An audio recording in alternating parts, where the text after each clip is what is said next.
મમ્મા સ્વીકારતી નથી. બહુ સરસ વાત તમારી સાથે શેર કરું. Wonderful audience I have today.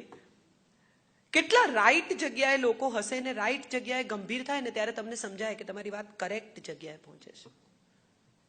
બહુ ઇન્ટરેસ્ટિંગ છે. મારો દીકરો ને હું 2 જણા ગાડીમાં જતા હતા. આમ ગાડીને આમ કરીને એક છોકરો મોટરસાયકલ પર નીકળી ગયો. મારી માં સુરતી છે એટલે મારાથી ગાળ બોલાઈ ગઈ. લોહી ક્યાં જાય સાહેબ? એટલે મારા દીકરાએ 10 વર્ષના દીકરાએ આમ મારી સામે જોયું ને મને કહ્યું, માં તું ગાળ બોલી. હવે જો હું એમ કહું કે હું નથી બોલી તો મારાથી જુઠ્ઠું કોઈ નથી. હું જો એમ કહું કે સોરી બેટા તો હું એનાથી નાની થઈ ગઈ. I am admitting something which I shouldn't be admitting at this point of time. એટલે મેં મારા બધા રડાર ખોલ્યા અને મેં કહ્યું, તને કોણે કહ્યું કે આને ગાળ કહેવાય?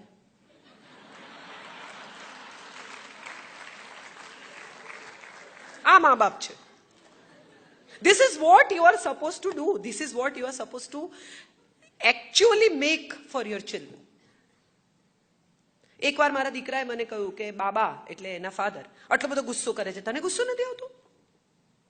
મેં કીધું હું તને ક્યારેક કહીશ, આપણે પછી વાત કરીશું.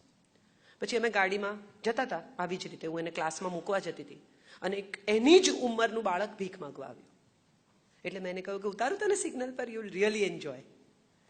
માંગી જોવી છે ભીખ, it's N experience.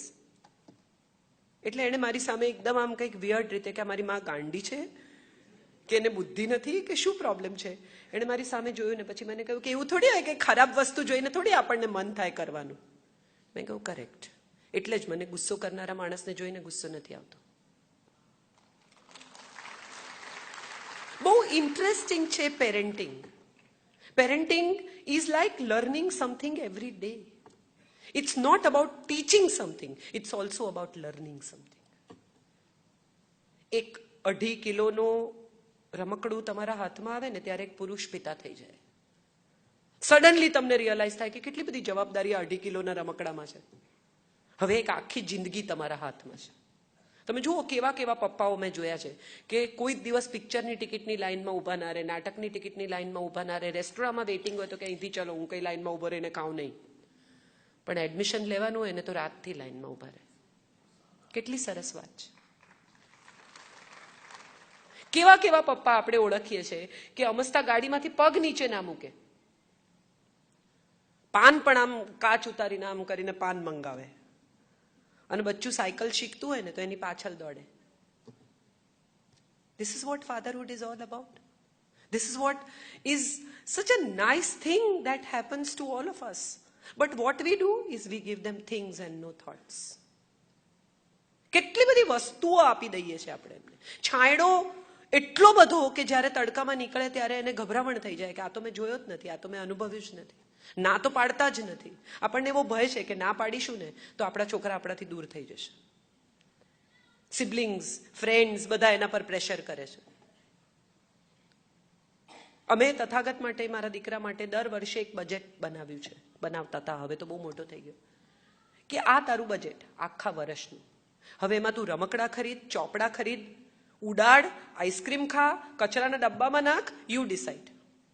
This is your budget and you have to tell me how much have you spent. ડાયરીમાં લખી લેવાનું. એટલે મને પૂછે હજી કેટલા બાકી છે. આ હજી કેટલા બાકી છે ને એ વાતે એને શીખવાડ્યું કે એક લિમિટેશન હોય છે, એક લાઈન હોય છે જેની બહાર જવાની તમને તક નથી હોતી. અને ત્યારે મને સમજાયું કે આ આપણે આપણા છોકરાઓને શીખવવાનું છે કે આટલું જ છે. એ એન્વાયરમેન્ટની બાબતમાં પણ છે.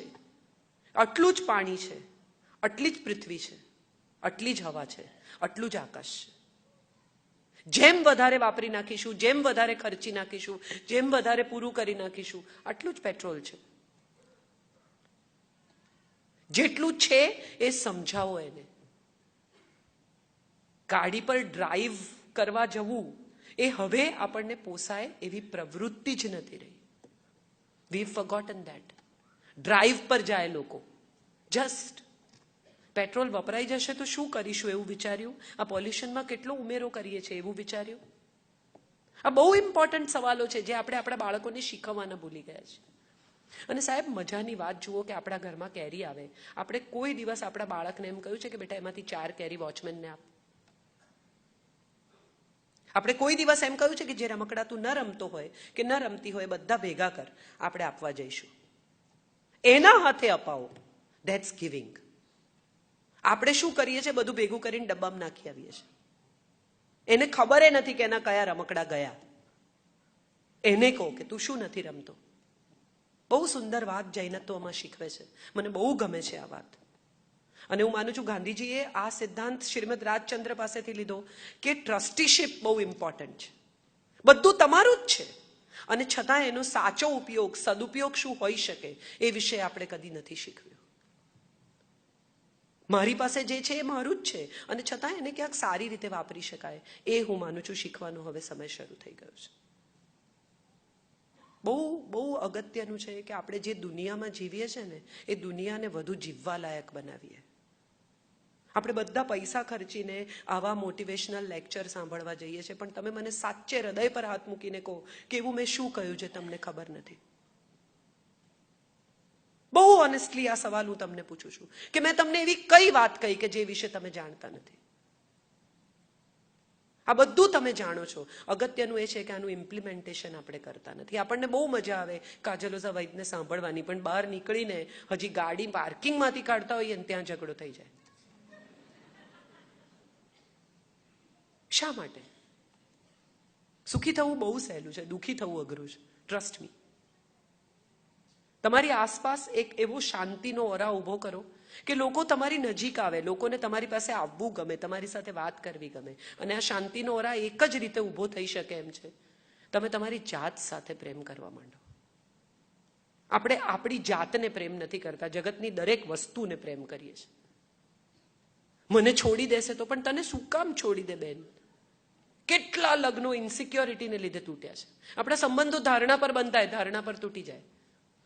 શરૂમાં મિત્રતા થાય ને ત્યારે એકદમ ઘરે જાય ને ખાવા બેસી જાય ને આ કરે ને વાડકી વ્યવહાર થઈ જાય ને ડબ્બા લઈ જાય ને મીટિંગો થવા માંડે ને પિક્ચર જોવા સાથે જાય ને પછી સડનલી સંબંધ તૂટી જાય ત્યારે કે અમે એમને આવા નહોતા ધાર્યા. પણ બંને તમારી અંદર જ છે. તમે ધાર્યું, તમે તોડ્યું, તમે બાંધ્યું. એ તો આવા જ હતા. તમે તમારી ધારણા પર સંબંધ બાંધ્યો ને તમે તમારી ધારણા પર તોડી નાખ્યો. ધારવું જ કેમ? ઓળખવું. આપણા બધાનો પ્રોબ્લેમ એ છે કે આપણને બધા ઓળખે, આપણને બહુ ગમે. મને ઓબામા ઓળખે ને મને કાજલબેન ઓળખે ને મને ફલાણા ઓળખે ને મને શાહરૂખ ઓળખે ને મને અમિતાભ ઓળખે, પણ કોઈ ઓળખી જાય ને એ ના ગમે. એ આપણો પ્રોબ્લેમ. ઓળખી જવા ના જોઈએ, એમાં તો આપણું માંસ કકબંધ રહેવું જોઈએ. તમે વિચારી જુઓ, કેટલી બધી પત્નીઓ કમ્પ્લેન કરે, ત્યાં તો હસી હસીને વાતો કરે છે. તો કરેક્ટ છે, ત્યાં હસીને જ વાત કરે, એની સાથે ચીડિયા કરે. જેને ઓળખતા નથી એના પર મગજ ગુમાવે.